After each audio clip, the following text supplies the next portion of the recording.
On est un corps, on est un mental, et en fait, au passage, il y a aussi de l'émotionnel. Il y a autant de respirations différentes que d'humains différents, parce qu'il y a autant d'histoires différentes qui ont été cristallisées dans chaque corps.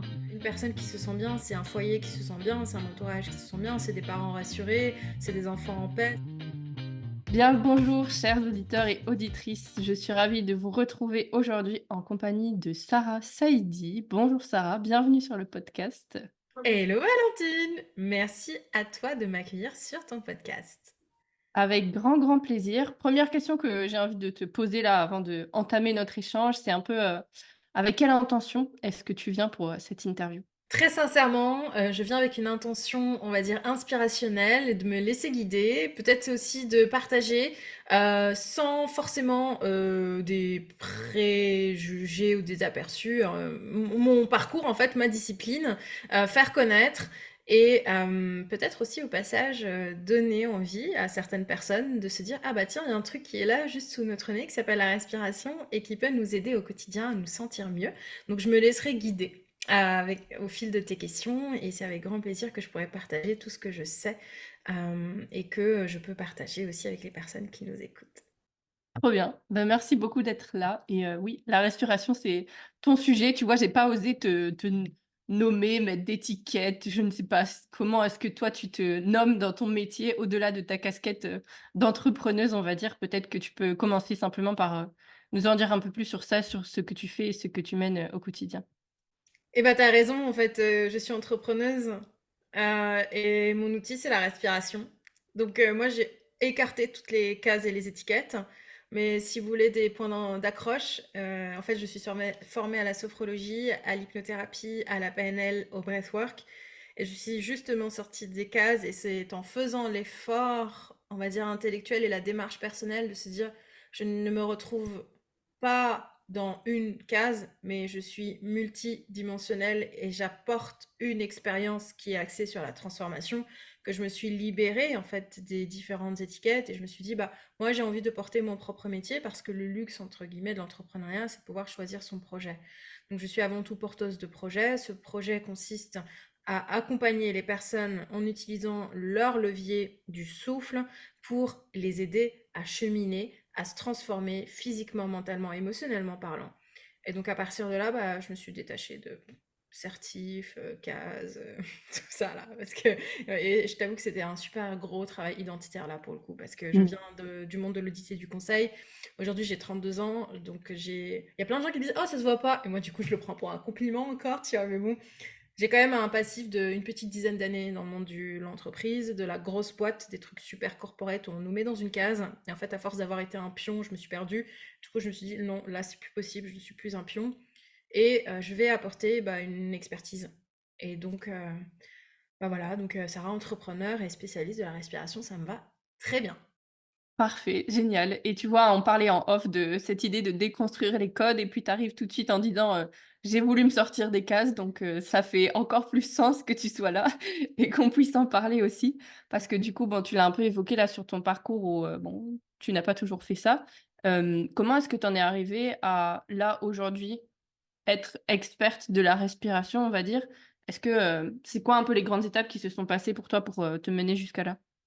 Il y a eu, il y a eu, bah, une première vie dans le monde, professionnel où en fait, bah, j'ai fait des études, on va dire, classiques, enfin linéaires. En fait, j'ai eu mon master en finance d'entreprise et en gestion, donc on appelle ça management et du coup bah, en fait, une fois, le diplôme en poche, bah, j'ai fait les métiers, toujours aussi classiques et cette partie, on va dire, de ma vie de 8 années d'exercice avec 2 ans, tu vois, de stage par-ci par-là, bah, elle a été super riche et super intense. C'est pleine de rencontres. J'ai énormément voyagé. J'ai eu la chance de rencontrer des personnes extrêmement douées, extrêmement intelligentes.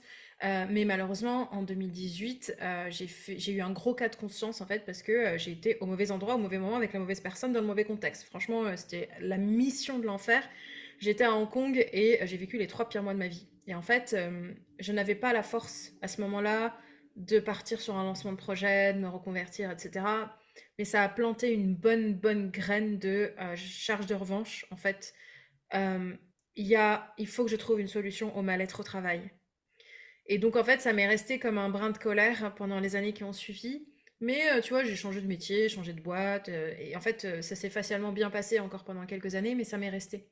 Donc comme ça m'est resté, de 2018 jusqu'en 2021, donc pendant 3 ans, et ben en fait, j'ai pris soin de moi.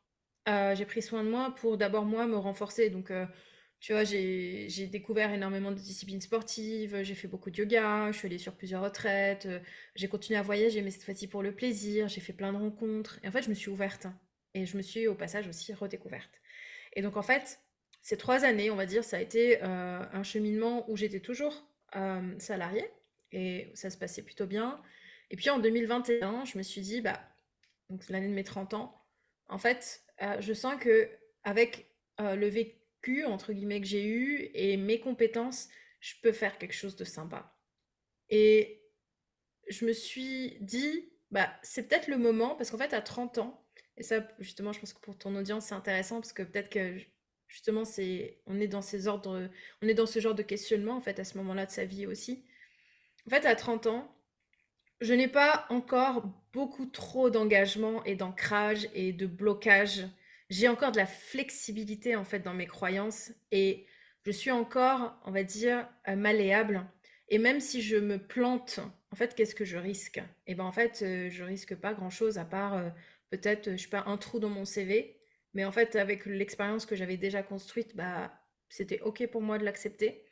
Et financièrement parlant, en fait, j'avais obtenu un financement pour le lancement d'entreprise parce que j'avais monté des dossiers et j'avais prévu. Je me suis dit, bah, je perds rien. Pareil, je tente.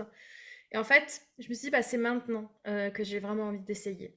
Et donc, c'est venu comme ça par, voilà, en 2021, j'essaye et je ne savais pas encore quoi.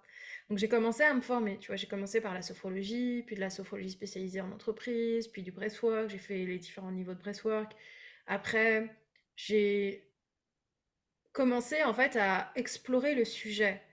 Je n'ai pas cherché un métier, j'ai cherché une technique. Parce que, et là c'est intéressant, c'est en fait, pour les personnes qui nous écoutent, c'est en fait se reconnecter aussi à peut-être ces endroits d'inconfort, là où on est moins bon, pour aller chercher cette expertise qui nous rendra meilleurs. Et en fait, souvent je dis, bah aujourd'hui, au lieu, enfin, je pense que ce qui fait ma différence, c'est que je suis une bonne technicienne. Et en fait, cette technique-là, elle est venue s'enrichir des différentes euh, certifs, formations, lectures, expérimentations, etc. que j'ai pu faire, tu vois. Et donc 2021, 2022, 2023, et ben là, clairement, je me suis lancée et en fait, j'ai été un peu prise au jeu de ma curiosité pour me recentrer, comme on l'a dit en introduction, sur vraiment le truc de la respiration. Ce que je peux en tout cas partager de manière très sincère, c'est que souvent on a la pression de choisir sa voie. Et en fait, on choisit pas vraiment parce que on expérimente et on apprend. Donc en fait, tu vois, dans la question du choix, il y a la notion de renonciation. Et moi, j'aime pas ça. Je me dis, on est capable en fait euh, se choisir et en fait de, par contre, être intelligent et responsable et courageux pour se donner les moyens de ses projets. Et en fait, à partir du moment où on se sent au bon endroit et que ce qu'on a mis en place est logique et fonctionne, en fait, on se rend compte que bah non, c'est pas un truc extérieur qu'on vient choisir, mais c'est quelque chose d'intérieur qu'on vient renforcer et ensuite qu'on construit autour de soi. Et ça, c'est intéressant dans la démarche justement des porteurs de projets et d'entrepreneurs. Et je pense que c'est solide et c'est pour cela qu'il y a autant de coach mindset aujourd'hui qui aident les personnes à recoller les morceaux. C'est parce qu'en fait, c'est venu d'un raccrochage et du coup, quand on se décroche en fait de soi-même, bah, c'est un peu ce qui crée des blocages. Alors que quand on se renforce aussi de l'intérieur, et là, toute l'importance justement du mindset, je sais que en plus c'est un sujet qui tient à cœur, mais en fait, on arrive à grandir et donc à réaliser de belles choses et qui viennent de soi. Donc voilà, je pourrais t'en parler pendant 4 heures, mais je préfère que tu m'interrompes pour pas que je t'hypnotise au passage par Non, mail. mais je bois tes paroles, c'est super intéressant. Mais j'aime beaucoup, comme tu le dis, tu vois, le fait de... Ouais, quand on est dans ces questions de choisir sa voie, se questionner pour son avenir, etc. J'aime beaucoup l'approche que tu proposes de dire, mais en fait, c'est se choisir soi, Mm. se raccrocher à soi, et puis expérimenter avec soi-même, en fait, main dans la main, pour Oui, voir un peu enrichir nos connaissances, là où ça fait sens pour nous, ce qu'on découvre, et que c'est vraiment par l'expérimentation qu'on peut vraiment choisir après, en tout cas peut-être plus prioriser ou découvrir ce dans quoi on a envie de s'aventurer, quoi. C'est ça. Mais en fait, c'est le boulot des, conseillers et conseillères d'orientation. Mmh. Au lycée, moi, je me souviens, c'est: «Qu'est-ce que t'aimes faire?» Moi, évidemment, je sais pas. Et en fait, bah, c'est cette démarche-là, on l'avait eue déjà sur nos études. C'est juste qu'en fait, on se raccrochait à ce qu'on pensait être bien. Donc souvent, les enfants, tu les entends, hein, ils veulent être, pompiers, infirmières, médecins, ingénieurs, architectes. Parce qu'en fait, on projette, en fait, dans l'inconscient collectif, des vertus à certains métiers et c'est ce qui nous aide à avancer. Sauf qu'une fois qu'on l'a fait, et ben, on arrête de se poser la question de et en fait, qu'est-ce que tu as envie de faire? Et donc, en fait, on se retrouve dans un train-train quotidien où là, bah ouais, on trace. Pour certaines personnes, ça va être OK.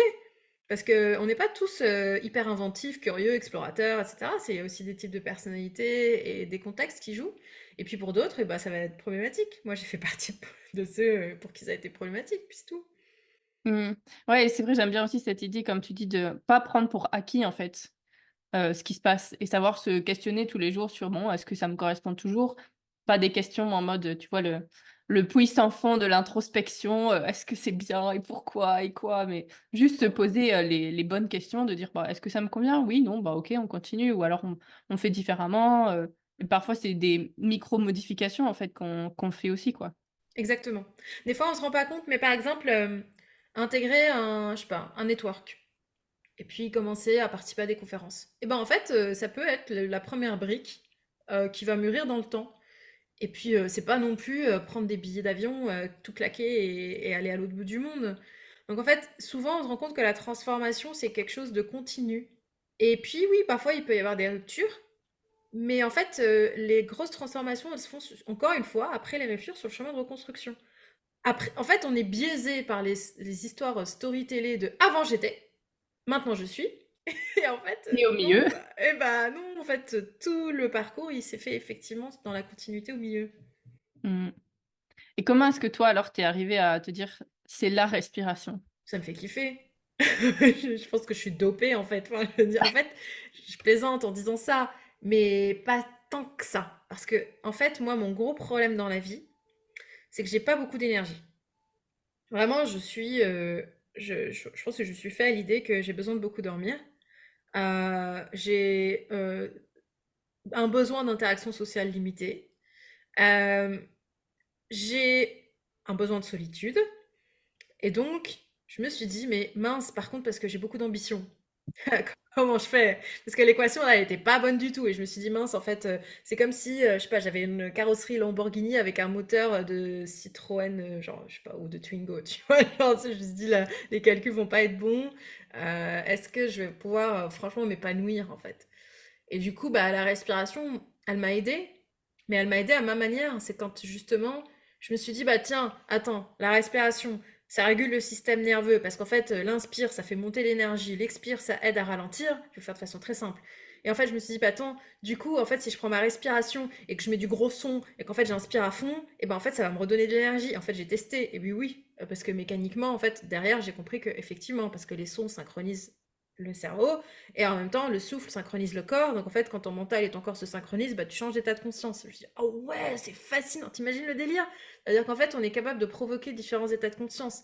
Et après, je me suis dit, bah tiens, là, j'ai besoin de relaxation. Donc en fait, pareil, j'ai récupéré des bouts de PNL, d'hypnose, de sophrologie. Et en fait, j'ai créé mes propres relax. J'ai créé mes propres breathwork. J'ai créé mes propres trucs. Et en fait, comme du coup, c'est les choses qui, moi, me plaisent, et ben en fait, ça me fait kiffer. Et donc, c'est non négociable. Donc, quand je les transmets, et ben en fait, bah, ça attire les gens à qui ça fait kiffer aussi.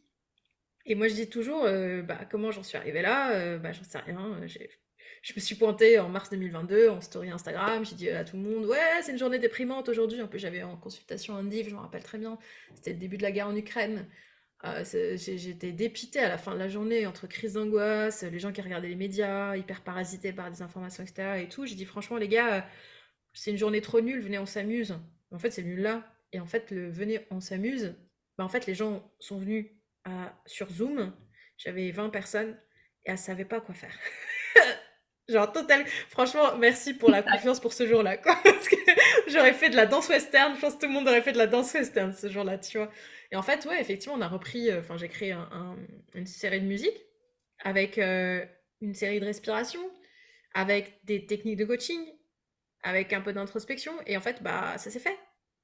Et en fait, on s'autorise. C'est comme tu sais, souvent les bons peintres, on se rend pas compte, ou les bons chanteurs, c'est qu'en fait, avant, ils avaient une bonne technique et ensuite, ils s'autorisent la liberté. Donc, je pense que j'ai acquis de la technique et en fait, j'avais pas envie de délivrer de la technique, j'avais envie de délivrer l'expérience. Et donc, c'est franchement comme ça que ça s'est fait.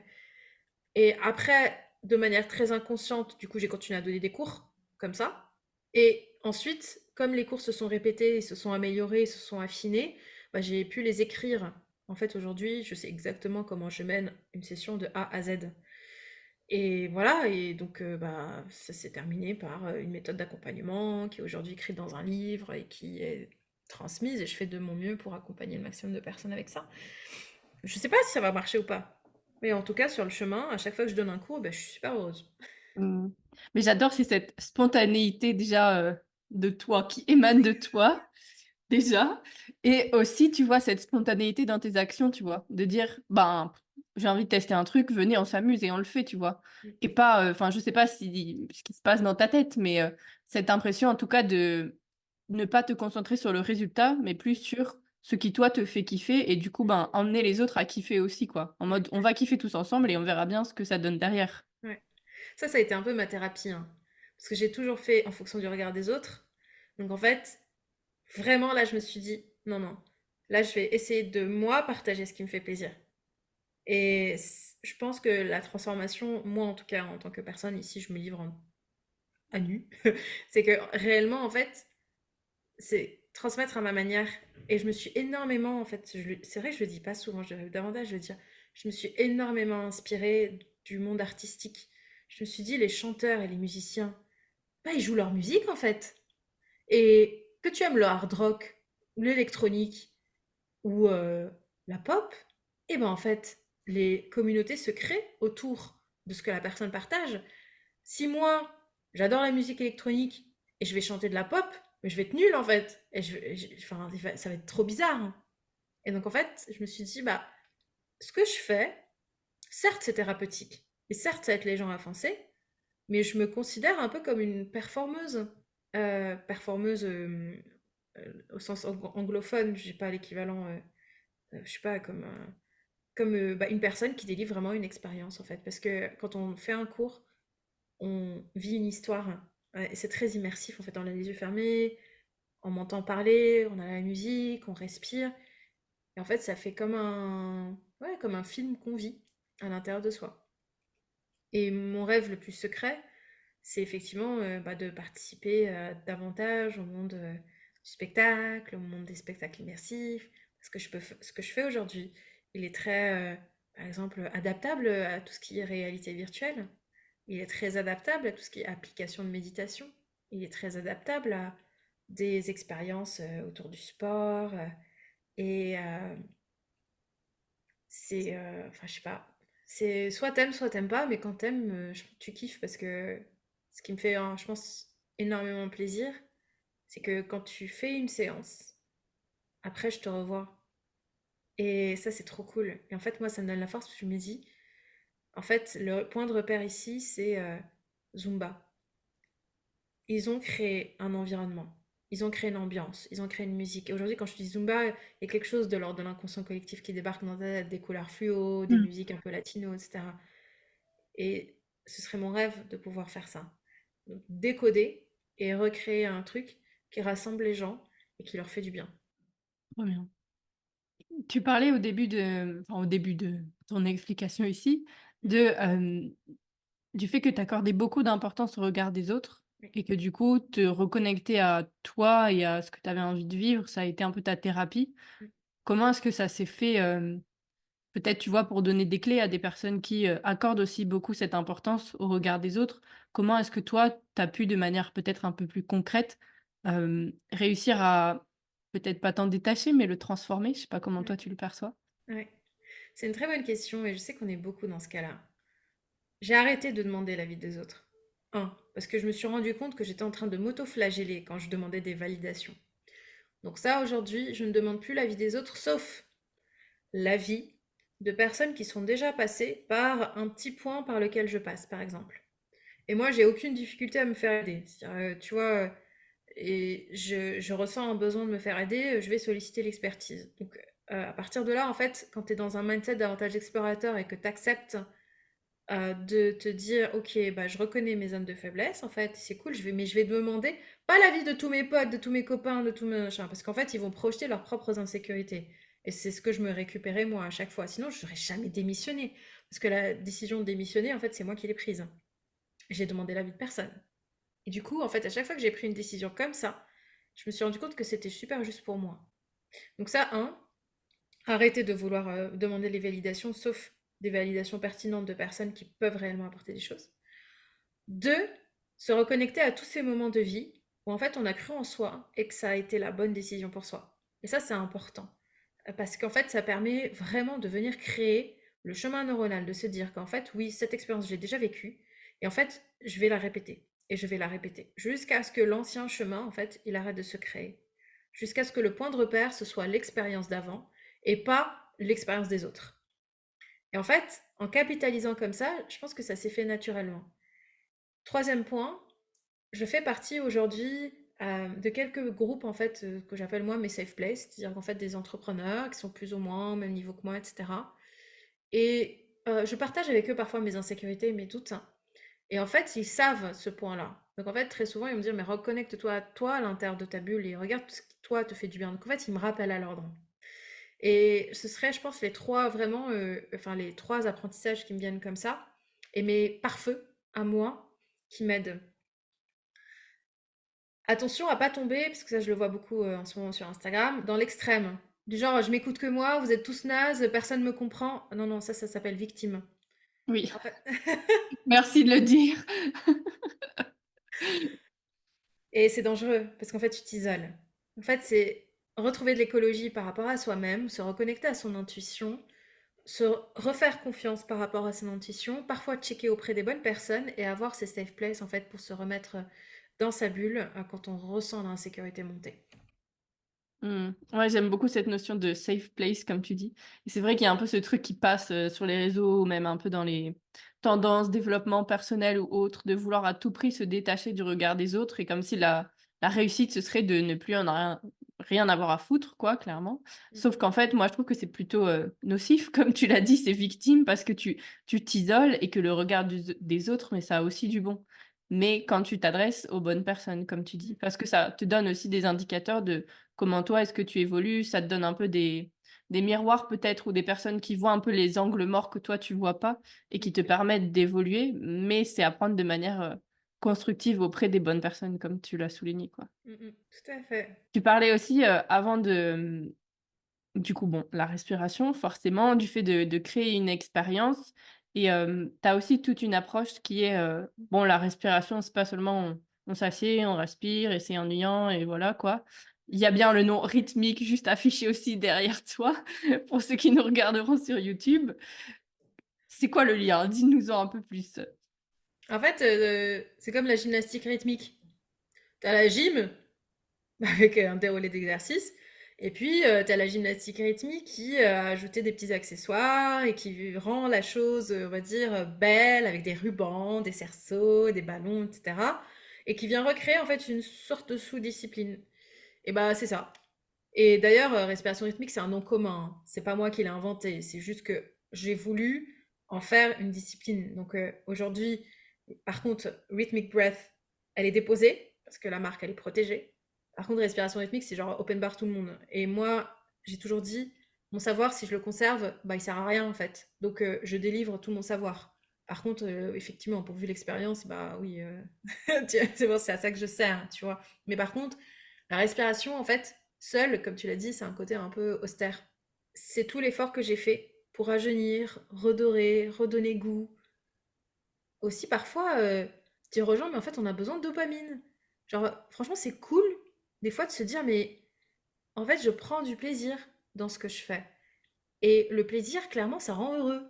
C'est pour ça que le sucre rend heureux, en fait. Donc, à partir du moment où on essaye de recréer du plaisir dans une pratique, en fait, on a envie de recommencer.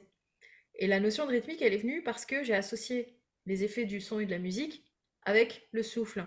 Et que les deux en interaction ensemble, eh ben, agissent en rythme.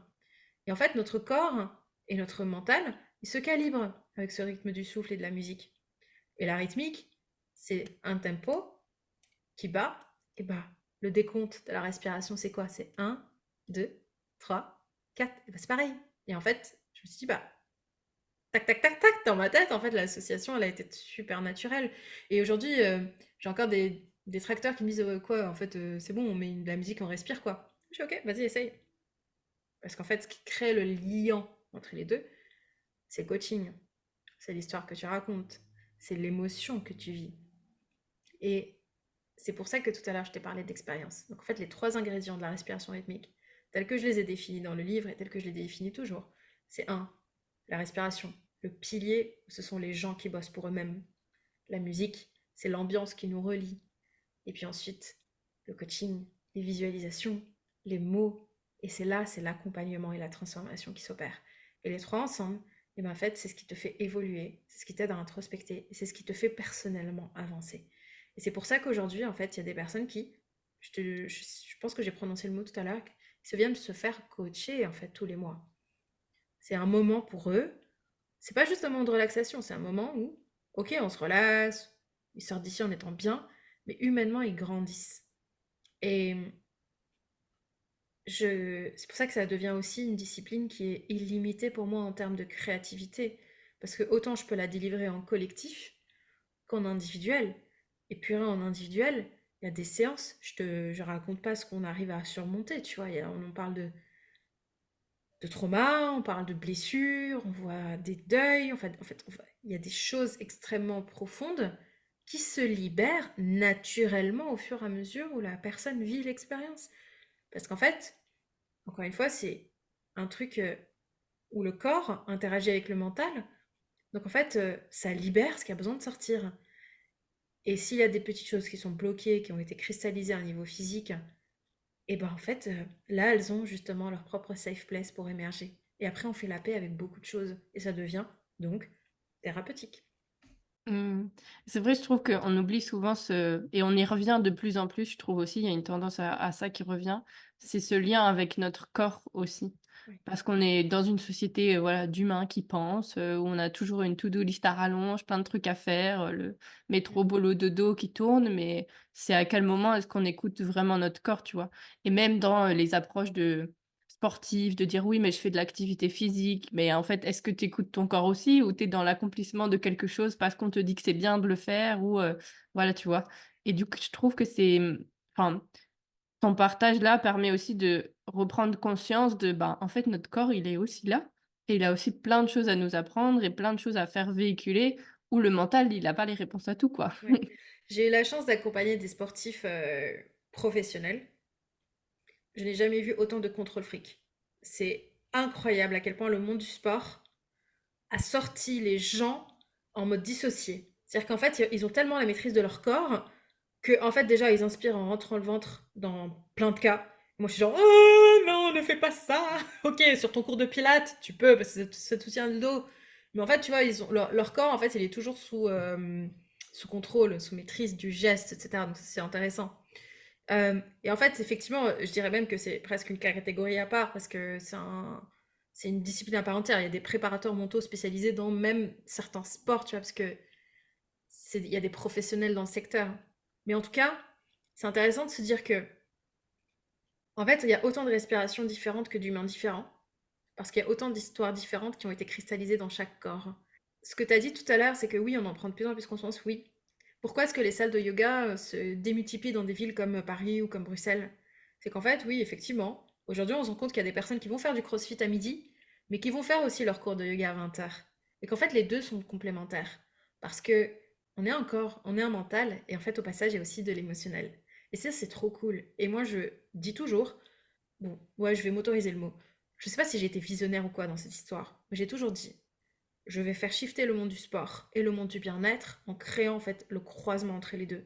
Et c'est pour ça qu'aujourd'hui, je mets un point d'honneur à pratiquer dans des salles de sport urbaines avec du bon son.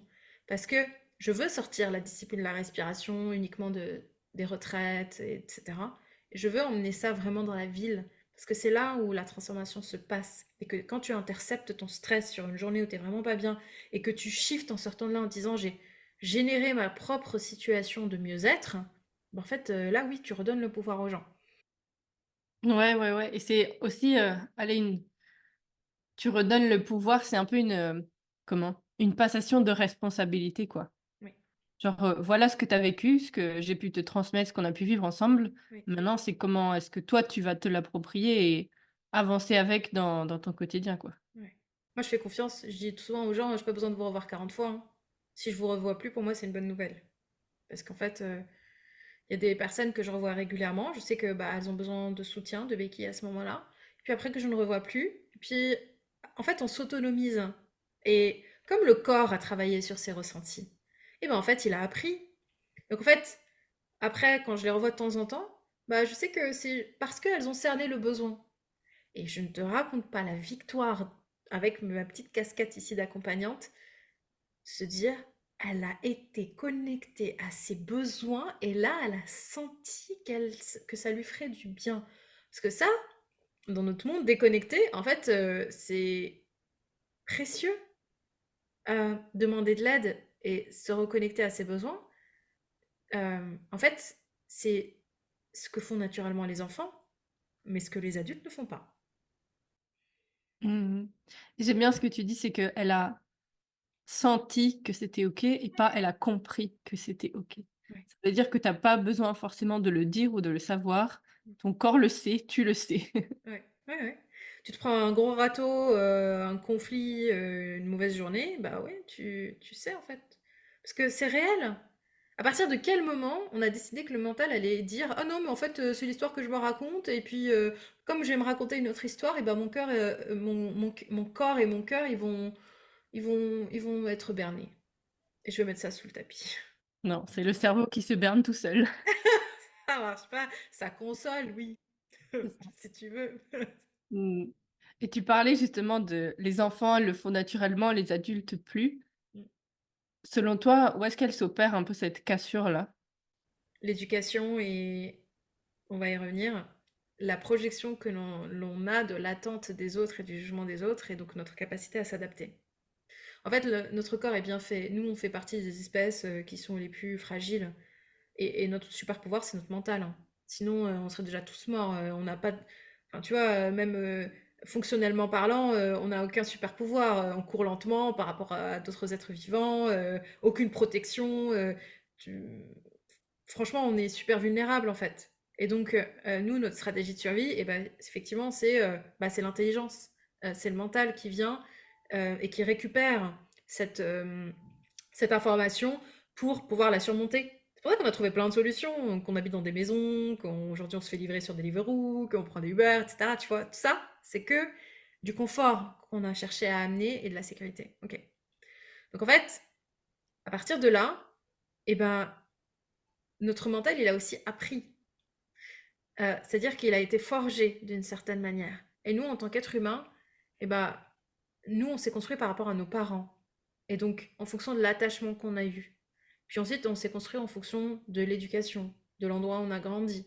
Donc, il y a eu forme d'éducation, les profs qui nous ont transmis des choses, etc. Donc, en fait, tout ça est venu former une histoire. Et c'est en fonction, je pense, de cette histoire qui, du coup, a forgé une certaine image. Et pour moi, la question, elle est fascinante parce qu'en fait, on peut remonter sur des notions qui sont euh, passionnantes, pour moi en tout cas, qui sont par exemple, tu vois, les différents archétypes. On a beaucoup, par exemple, l'archétype de la guerrière qui revient aujourd'hui, tu as les femmes fortes, tout ça. Ouais, mais en fait, tu te rends compte que si tu regardes les 12 archétypes, en fait, souvent, il y a leur évolution, leur point super pouvoir, mais aussi il y a les points de vulnérabilité. Et en fait, on se rend compte qu'il y a toujours un équilibre à trouver dans ce genre de réajustement. Donc tu vois, j'ai pas une réponse, on va dire, ouais, ça s'est fait genre à 15 ans. Non, en fait, je pense que c'est vraiment quelque chose qui se construit et qui vient avec le temps, avec différentes couches, qui est l'histoire personnelle, le contexte, mais aussi tout l'imaginaire collectif en fait qu'on associe à tout ça. Et tu penses que ça changerait quoi dans le monde si, par exemple, dans les écoles primaires, j'en sais rien, on avait des cours de respiration rythmique ou ce genre d'outils qui étaient transmis? Et ben, en fait, je sais pas, on éviterait 80% des crises de panique parce que les gens savent plus comment réagir. Je pense qu'on pourrait aussi améliorer la communication entre les gens parce que on développerait l'empathie. On pourrait clairement, en fait, optimiser notre niveau d'énergie, notre sommeil. C'est déjà pas mal, hein? C'est déjà pas mal, ouais. Ça enlève pas mal de problèmes. Ça me fait penser à, la semaine passée, j'étais à une conférence de Martin Aylward, peut-être que tu connais, qui est dans le monde de la méditation, de la pleine conscience et le thème de la conférence, c'était «Une vie libre et libérée dans un monde dysfonctionnel». Et il a commencé en nous expliquant, bon, ça voulait dire quoi un monde dysfonctionnel? Déjà, de quelle dysfonction on parle? Et tout ça pour conclure que, bah, en fait, un monde dysfonctionnel, c'est, autant d'êtres humains qui dysfonctionnent et que cette séparation entre le monde et moi, bah, en fait, elle a pas lieu d'être et plus on crée cette séparation-là, bah, plus le monde dysfonctionne puisque nous, on se considère que comme un petit nombril, tu vois? Qui, «Oui, mais moi et moi je vais pas bien et moi ceci et moi cela», sauf que si tout le monde se dit ça, bah, dans ce cas-là, le monde dysfonctionne, tu vois? Mm, mm, Et du coup, je sais pas, ça me fait un peu, penser à ça, à dire en fait, mais, sur quel rythme commun est-ce qu'on peut s'accorder aussi pour pouvoir évoluer ensemble? Et c'est mm. ça aussi, je pense que tu véhicules peut-être à travers les cours collectifs aussi. C'est une, évolution personnelle, mais au sein d'un collectif aussi. Je sais pas comment ça résonne pour toi ça? Ouais, oui, mais 1000%. En fait, une personne qui se sent bien, c'est un foyer qui se sent bien, c'est un entourage qui se sent bien, c'est des parents rassurés, c'est des enfants en paix, c'est... Enfin, en fait, ça irradie ensuite. Il y a un principe que j'aime beaucoup qui s'appelle la co-régulation. Moi, quand quelqu'un vient me voir, en fait, je m'assure toujours pour stabiliser mon état. Parce que par effet miroir, si moi je suis hyper ajoutée, tu vois, bah en fait, je vais agiter la personne. Genre là, tu vois, je te parle sur un podcast, je suis super excitée, je suis dans la communication, je suis dans l'agitation. Je suis pas dans la même énergie que pendant une séance. Et des fois, en fait, en pilotant mon propre état, en faisant monter ma propre énergie, en fait, je vois que la personne en face se synchronise aussi. Et parfois, en ralentissant moi-même ma respiration, la personne en face se synchronise aussi. Et en fait, ça, c'est vrai. Et d'ailleurs, tu peux t'amuser, toutes les personnes qui nous écoutent peuvent s'amuser. En fait, en fonction de votre état, vous allez voir que les gens vont réagir de différentes manières. Parce qu'on n'est rien d'autre que des systèmes nerveux qui communiquent entre eux, en fait. Et euh, une personne qui a cette possibilité de justement pouvoir se réguler, se recentrer, être présente, et ben en fait, ça va se ressentir et ça devient super énergétique. Tu vois, il y a des personnes qui rentrent dans une pièce et tout de suite tu sens la bad vibe, t'es genre, oh, genre, qu'est-ce que je me prends là Si j'étais bien, tu vois. Et ben en fait, de la même manière, il y a une autre personne qui passe dans cette pièce et en fait tu ressens, je sais pas, comme de la stabilité qui émerge, comme si toi-même ton corps il se réancrait, que tu deviens beaucoup plus présente. Et en fait, effectivement, ça fait partie de nos interactions sociales. Et j'adore le collectif parce que justement, en fait, quand on démarre une séance, il y a plein de d'états différents en fait au moment où les personnes rentrent dans la salle.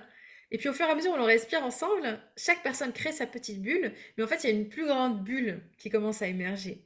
Et moi souvent, ça c'est un partage un peu en off, tu vois, en rigolant, je sens les personnes qui par exemple rentrent un peu moins bien, ou alors en plus de difficultés, etc. Parce que moi ça me fait des trous dans la couche d'ozone, tu vois, je le ressens. C'est-à-dire que tout le monde est vraiment en état méditatif, de relaxation, ou bien en transe, ou bien... euh, en fait en fonction voilà, de la séance que je donne. Et en fait, ouais, par moment, tu sens que là, en fait, non, la personne a besoin peut-être de plus de compréhension, plus de temps, plus d'accompagnement, etc. Donc, 1000% que oui, notre état interne, en fait, il influe énormément sur notre état extérieur. Ouais, ouais, ouais. J'aspire à le jour où on apprendra ça à l'école. Je lutte pour ça. Enfin, je lutte, je milite, ouais. J'ai déjà accepté des ados sur mon cours avec présence de leurs parents. Ça a été l'une des plus belles séances que j'ai pu vivre parce que j'ai vu l'impact et j'ai vu leurs yeux sortir du cours en disant waouh! Et en fait, avec un regard, je sais pas, super rafraîchissant, super nouveau, à se reconnecter à leurs sensations. J'ai ressenti ça, tata. En fait, je me dis, mais c'est trop bien, ce serait ouf. C'est juste que, ouais, des fois, bah écoute, moi pour l'instant en tout cas, je suis en train d'accompagner des personnes de plus de 18 ans, donc juste pour une question de majorité. Mais j'espère avoir la force et le courage un jour de pouvoir effectivement accompagner plus d'ados et même voir des enfants. Mmh. Surtout ce qui doit être aussi, super, enfin encore plus peut-être puissant avec, des plus jeunes, c'est qu'il y a cette cassure dont on parlait avant, elle est pas encore, il y a pas encore toutes les couches, quoi. Oui, Donc on est encore proche de l'état naturel juste de l'être humain, sans toutes ces barrières mentales et de la société, ce oui. qui fait que ça peut permettre d'éclater encore plus tout ce qui va venir après, quoi. On est sur une démarche de renforcement, de découverte, d'apprentissage, alors que sur les adultes, on est davantage sur des démarches de guérison, de libération. C'est pas du tout pareil. Trop bien. Bon, on pourrait encore parler pendant des heures. Moi, j'ai envie de j'adore déjà la manière dont tu parles, ça m'hypnotise aussi. C'est pour ça que je t'avais prévenu, je dis: «Ouh, c'est mon Oui, sujet», donc forcément, tu vois, je suis dans ma forcément, zone et donc forcément, bah, ouais. Mais c'est en tout ça. cas, bravo, parce que tu m'as posé parfois des questions qui étaient pas forcément évidentes, mais qui étaient vachement cool à aborder et si ça a pu planter des graines et ben, on a rempli notre mission, je pense. Trop bien, mais avec grand plaisir. J'ai juste, 3 petites questions pour conclure. La première que j'aime bien poser à tous mes invités, c'est, selon toi, c'est quoi la clé de l'épanouissement? Ah bah, c'est kiffer son quotidien. Après, c'est ma réponse, parce que j'ai eu des périodes où j'ai détesté mon quotidien. Donc forcément, maintenant, bah oui. Et je pense que ouais, franchement, juste se lever le matin et avoir l'énergie d'avancer et de se sentir porté, c'est genre, pour moi, c'est incroyable. Pas se lever avec des boulets aux chevilles, dans le ventre, sur le dos. OK, donc kiffer son quotidien. Ouais. Une ressource peut-être que tu aurais à recommander, que ce soit un livre, un podcast, un documentaire, j'en sais rien, une ressource que tu as envie de partager? J'ai franchement envie de partager ma chaîne Spotify. Il y a plein de flows de musique en fait en fonction de l'humeur. Et, et bon, je t'ai dit, évidemment, le livre sort le 21 mars. Donc en fait, le livre explique et raconte et donne en fait cet outillage et cette transformation d'un point de vue, on va dire, intellectuel et pratique. Mais en fait, avec la musique qui est déjà préconstruite, je pense que ça peut être très sympa à explorer. Trop bien. Ben je mettrai le lien dans la description Ouais. et trop bien pour ton livre. C'est Merci. trop cool. Et du coup, dernière question, une personne que tu aurais à me recommander d'inviter sur ce podcast? Bah écoute, si je réfléchis un peu, je pense que parmi les personnes qui ont beaucoup voyagé et qui ont une richesse, je trouve, à transmettre, et que moi personnellement je suis, mais que je ne connais pas personnellement, je pense à Alix Viseo. Et je pense aussi à peut-être Julie Laroche, qui elle a euh, beaucoup expérimenté et qui a un regard, je pense, intéressant en fait sur les différentes techniques d'accompagnement bien-être et holistique. Donc c'est un peu les deux noms qui me viennent là. Trop bien. Ben merci beaucoup. J'irai, voir leur profil et puis, pouvoir les contacter pour les recevoir sur le podcast. En tout cas, un grand merci, Sarah, pour, ton temps déjà, pour, tes partages d'expériences aussi. Je mettrai, tous les liens, dans la description. Peut-être, du coup, quel est le meilleur endroit pour pouvoir te retrouver et suivre ton travail? J'ai Instagram, Sarah avec 2 R, Mmh. hem et puis, la newsletter, où je tiens au courant, souvent les personnes des actualités, des différents événements et je vous souhaite surtout, surtout, surtout de commencer à pratiquer parce que c'est comme cela que le corps va commencer à ressentir et ça, c'est sympa et ça peut commencer par 2 3 petites minutes. J'ai préenregistré des, micro-méditations sur YouTube aussi donc en fait, c'est je trouve l'occasion, là, si en tout cas il y a des personnes qui ont écouté ce podcast jusqu'à cet instant précis, de prolonger l'expérience en prenant juste 5 minutes, le temps de souffler et le temps de faire une petite micro-méditation qui serait dispo sur ma chaîne YouTube que je pourrais aussi te passer pour la mettre dans la description. Mm. Ouais, trop bien, je ferai ça. C'est vrai que c'est une belle manière de terminer le podcast aussi, de pouvoir se poser, intégrer tout ce qui a Oui. été dit. Trop bien. Mm. Merci beaucoup, Sarah, et puis, à très bientôt. Je t'en prie, Valentine.